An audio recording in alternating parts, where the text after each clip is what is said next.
Geek powers activated. Alright, let's talk about the ultimate sword. No, not in real life. Usually when the idea of the ultimate sword comes up, people name the lightsaber, which seems like an obvious choice. It can cut or burn through most materials, thereby it could defeat any other sword by just shearing right through it. And in terms of power, there is definitely an argument to be had. But it also has a few drawbacks. For one, it sort of requires the use of the Force. Not technically. General Grievous is an example of a non-Force user, but it's also a robot, so... And in general, it makes sense that you would need some kind of magical power to use it more effectively, considering that it's something that can just burn off your own legs if you just have one careless movement. It's as much of a threat to the user as it is to the opponent. Of course, Star Wars fans could spend hours debating the pros and cons and going into the nitty-gritty details of lightsabers, which I'm not going to do. Instead, I want to talk about another kind of fictional sword, which I personally think is a lot better than a lightsaber. So the swords I want to talk about are from Brandon Sanderson's Stormlight Archives, a series of fantasy novels which are excellent. I highly recommend checking them out. Very well written, and there are also really good audiobook versions of those. And in that series you have Shardblades, which ignore the designs. I've seen some pictures and they look atrocious in my opinion. But to be fair, with this kind of sword, it almost doesn't really matter what it looks like. It also doesn't matter that they are terribly oversized because they are lightweight for the size.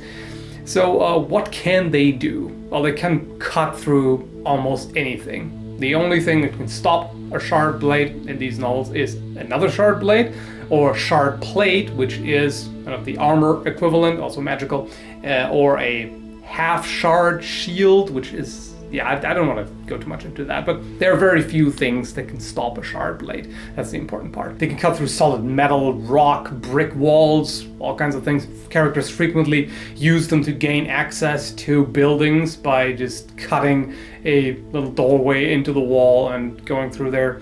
And if they encounter flesh, they don't actually cut living flesh. Instead, they just kind of pass through it, and the blade fuzzes while it goes through. Must be kind of a funky looking effect, and they actually kill the limb that they touch. If the blade goes through an arm, the arm will still be there. It won't be cut, but it will just become numb, lifeless, can't use it anymore. If the blade touches an organ, it kills the organ.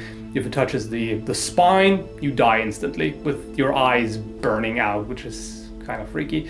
And if it touches the skull, also instant death. If it were to touch the heart, it wouldn't be instant, but still pretty damn dead pretty quickly. So it's an interesting difference. If a limb is cut off with a lightsaber, it actually cauterizes the wound, which is unpleasant but sort of helpful for the victim in some ways. But if a sharp blade cuts the arm, it's just dead material, which is kind of impractical. It would have to be amputated, and leads to all kinds of unpleasantries.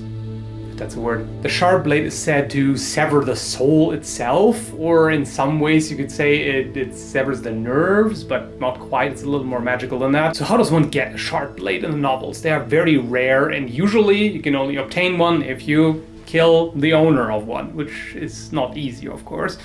And then the blade is actually bonded to the user. When you pick it up at first, you have to carry it around for 5 days, and then after that it's fully bonded, which means you can dismiss the blade, so it just disappears. The author doesn't explain specifically where it goes, but supposedly it's then in some kind of spiritual realm from which it can then be summoned. In order to summon it, it takes 10 heartbeats for the blade to appear.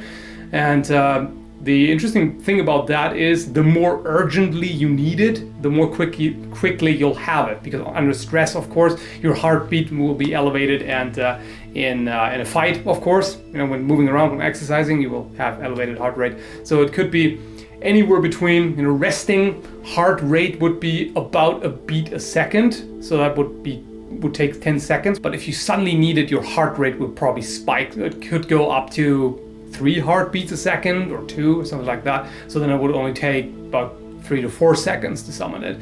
And the interesting thing about that is that you can't be disarmed by somebody and they can't use their weapon against you.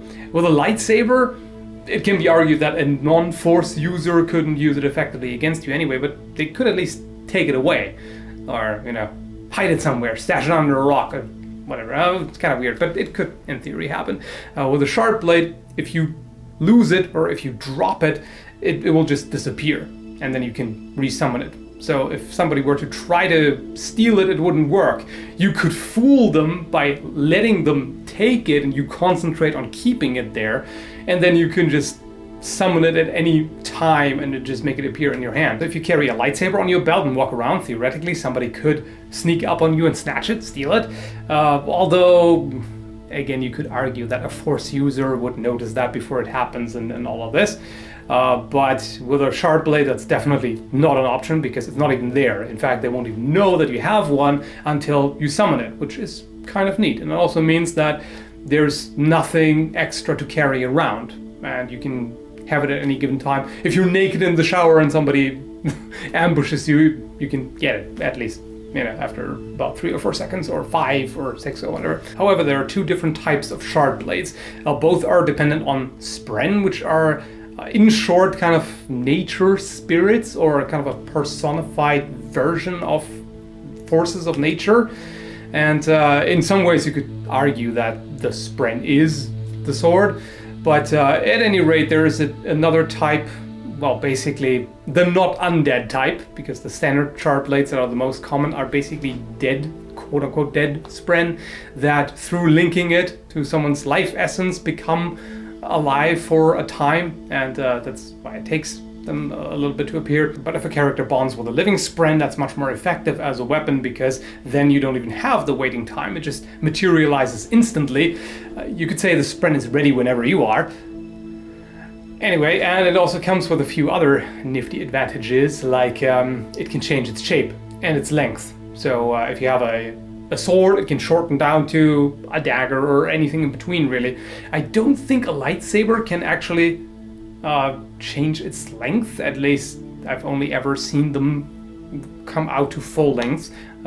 Somebody may know more about that, but a living Spren could also change into other weapons. There is a fight in one of the novels where the character just shifts between different weapons depending on what the situation requires, and it even changes into a shield at one point. So it can be an axe, a spear, a sword, whatever. By bonding with a Spren, the characters also get magical powers like manipulation of gravity, you could call it, simply put. They can make themselves quote-unquote fall towards objects or make them attract each other, among other things. They also have something you could call a healing factor, a magically boosted healing, increased strength, reflexes, and all of that. So it's an interesting reversal compared to lightsabers. A lightsaber requires certain magical powers to begin with to use it effectively, whereas this type of Shardblade actually gives you magical powers. So I'd say that's better. One thing I haven't been able to find out, because it doesn't happen in the novels, is could you hurt yourself with your own Shardblade? Obviously, with your own lightsaber, you can very easily hurt yourself. With a Shardblade, I'm not sure. The type that is based on a dead Spren, maybe. The kind where it's a living Spren, I really don't think so, because they have this bond, and the Spren is by the way, a fully sapient being, has personality and everything. They wouldn't want to hurt their user. So I don't know if they can stop cutting, severing the soul or whatever, whenever it comes in contact with the user. Doesn't happen. I could imagine it wouldn't happen, but it's just speculation. Well, it's all speculation. It's fantasy, it's fiction, but you know what I mean. So in short, if I could have either a lightsaber or a Shardblade in real life, I'd pick the Shardblade. It just seems a little more useful. And I could use it without having any additional weird powers. In fact, I might get some powers out of it. So in my view, that makes it better. But yeah, let the flame war commence. Unleash your disagreement in angry typing.